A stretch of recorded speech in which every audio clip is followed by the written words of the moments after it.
It's a crazy, crazy day. The Dirty Birds pulled it off. I thought the Curse of the Falcons were like, I can't believe they were up that much and they're about to lose this game. Then destiny or something came down to save their ass, because that was crazy. But there's a lot of conversations about storage auctions and Craigslist and the hard part of Craigslist. One of the things that just kind of hit me, I don't even know when. I was doing a video and I was just like, it's that aha moment. It was like, it all made sense. I learned far more from loser storage units than I did from winning storage units. Let's talk about a few things. Let's do the math. There are far more units that are going to be marginally profitable. You may just break even, or you may lose your ass on than ones you're going to buy. Everything's going to be super clean. It's going to be super nice. You make money just like that. Now, let's listen to that. Doing the math, there are more units that I just described than the really nice ones. But people become upset when they get that loser or that marginally profitable unit. And I was like, that was just sitting there going, because I see the things and, things are shifting. There's more opportunities. There's people who are becoming more realistic about it.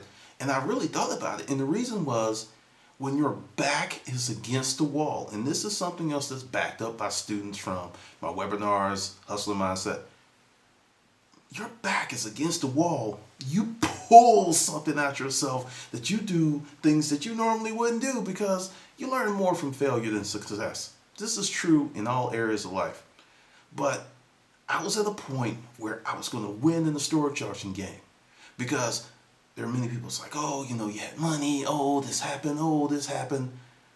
I had a contract furniture business that I made good money when things were good, but I was in a ton of debt when things were bad.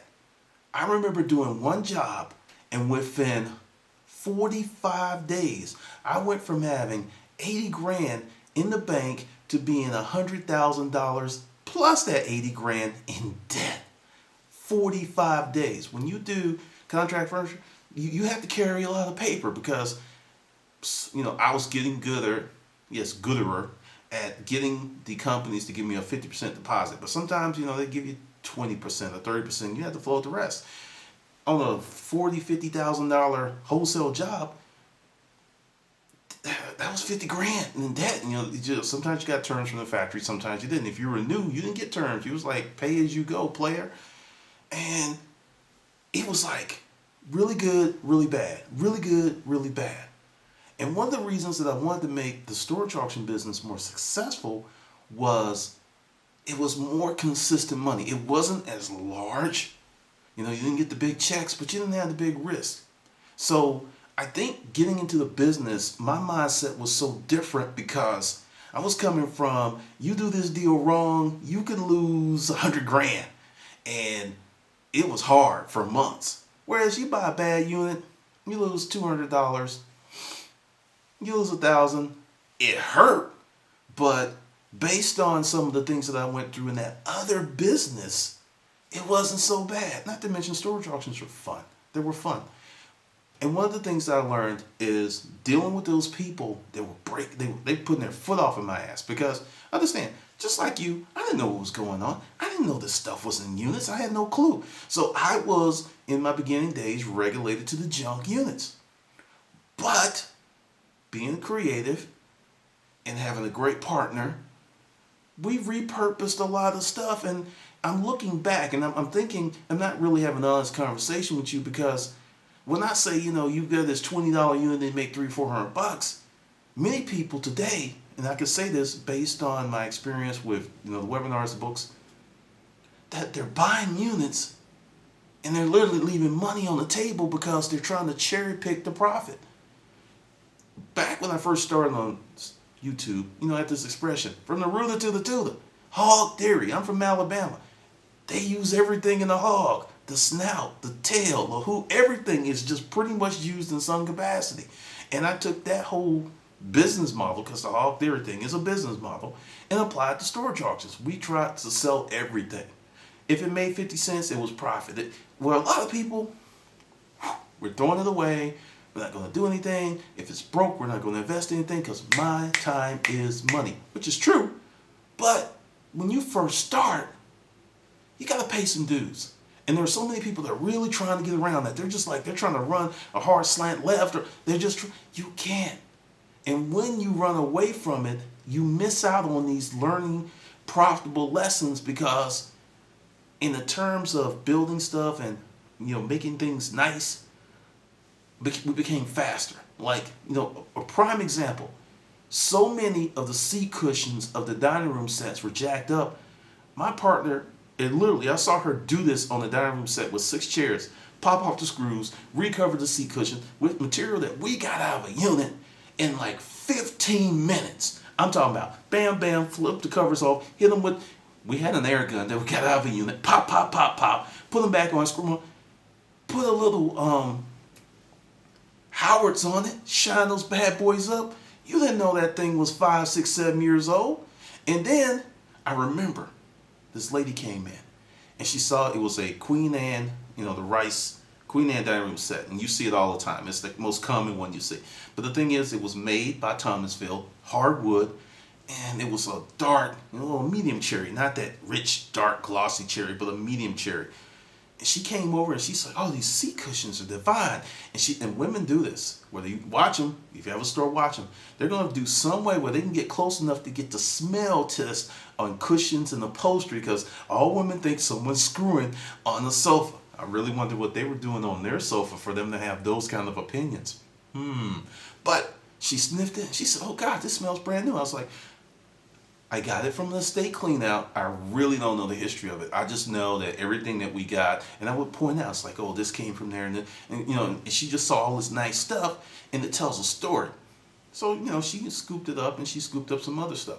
And this is the thing that I learned, because I would go out and look for units that were jacked up. I don't know how many times you heard me say it. I always bought units that were jacked up or trash units, and my friends were like, "Why are you buying that?" Because I saw money. If I saw a dining room set, and you'll see this. You'll see a dining room set, and sometimes the seat cushions are gone. Or you'll see furniture and like a tabletop is gone or something. And you can get it dirt cheap, and you can repurpose it and fix this stuff up for little or nothing, based on stuff that you get out of units. I bought a room full of marble and slate pieces. And it was just heavy, and it's like, I got it for $5. Marble, granite, and slate for $5. It was all leaned up against the wall. Some of this stuff was phenomenally heavy.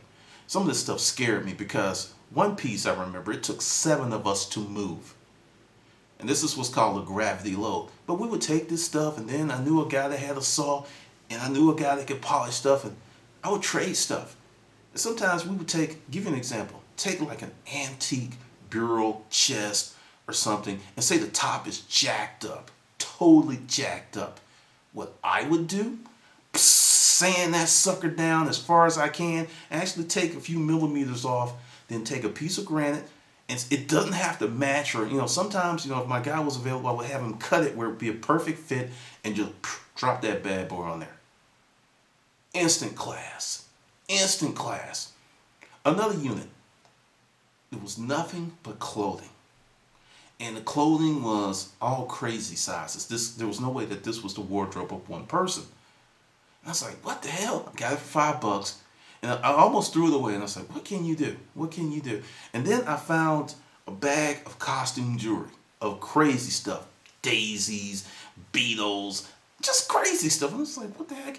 And it's just for, as one of my friends from Boston used to look, just for shits and giggles, I put that, and I weighed it, because the bag was like 25 pounds of costume jewelry. Weighed it, 25 pounds of costume jewelry. Took several different pictures, maybe 25. Did the, photo bucket, photo pimp, and 9-cent bid. And I also said, if you want to pick it up, I've got some very funky vintage clothing for you that I would give to you. I woke up the next morning, that shit was up to $250. I was like, what? Because inadvertently, when I was taking pictures of costume jewelry, I had taken pictures of some of the clothing. And it's hipster stuff. What's now hipster stuff. And I was just like, that lot went for $850. And the lady that came down from Nashville, Tennessee, was happy as hell because she says, where I'm at, you can't get this. You have to go to the internet. You can't get this. And she brought down her mother and like some other chick. I don't know how she was associated with the family. And they were just, and she said, I get all of this. I said, every last bag. It's yours, baby girl. You can have it. And she's just like, oh, goody. I was like, I don't believe this. I was like, huh. And developed a relationship. When I got stuff like that from in the future. Hey, Carrie, I've got some more. Goody. I could hear the glee in her voice. And she'd come down from Nashville, pick that stuff up, and pay me whatever. That went on. So this is something that was a loser unit that an average person would just throw away. And then I learned how to use the stories of the storage auction units to sell stuff on eBay. I used to work with a lady. Well, she had an antique mall, and I rented a booth in her place. And she was all about the provenance. And I just was listening to her, and someone would come in, and she's showing this antique ring, and she said, let me tell you where I got this. This is very special. She was really, really good with this stuff. And she's like, and it came from her grandmother. And I swear, and within 15 minutes, everybody in this damn store was in tears because it was such a sad story. And the lady was like, I'll take it. I have to have it. It's so beautiful. The memories. I was just like, okay. So I started using the information that was in the storage unit to tell stories. Because the one that was the most profitable and people just, other black folks were just, you should have just burnt it. You should have just threw it away. Because this was the unit I got from the white supremacist. He had a lot of vintage, antique artifacts from the Ku Klux Klan. Okay, let me tell you something. There's a huge market out there for people. And it's not Klan members who are buying it. There's a lot of people that collect this stuff. And eBay was kind of getting sensitive, so I had to put something from the 1850s. And I do believe that this was the property of a former slave owner. That was in the eBay ad down there in the bit. And then I had people, and they would email me. We had these conversations. Then I would scan, because back then that's when you had to scan. You lift it up, and one of those things. It's not like it is now, where you can just take a picture with your iPhone, and it's like amazing resolution. And then he turned me on to this group, and I just sold most of that unit off eBay. But I used eBay as a lead generation by telling the story. So there's so many ways that you can learn how to make money. But the thing is, you really have to have a strategy. You really have to be really aware of what you're doing. And a lot of people are just like, hey, they're just jumping in, buying something they want to flip. And sometimes you are literally passing up dollars to make pennies because you're in such a damn hurry. And that's the thing about, Castle and Addicts has said it several freaking times. There's buying your education. And the more you buy and the faster you buy, the more you're going to learn and the faster you're going to learn. But many people are sporadic storage auction buyers or sporadic pickers, so their education is taking forever because they're really not taking the business that serious. Now, if you want to be a part-time picker or part-time storage auction, that's your business. But don't be mad or whining or looking at people who are making it, who are like going out every weekend. You're not on the same league. They've moved up to the Division I, and you're still on junior varsity. Until you make that commitment and really look at this, there's so many ways to make money in the resale business. It's totally crazy. It's an awesome, awesome business. But just would share that little story with you because that is the reason, even with all my success, I continue to buy trash units. It's about margins. If I can get a unit for $5 and flip it for $300, I'm buying it. If I can get a unit for $20 and flip it and a little extra work and make $500, I'm buying it because the margins are bananas. But believe this or not, a lot of the bigger units, the margins are lower because you have to pay so much to get it. Well, at least I did down here in Georgia because there was a lot of people that could handle that stuff. But just something for you to think about. Definitely something to think about. All right, this is Glendon, and I will see you on the other side.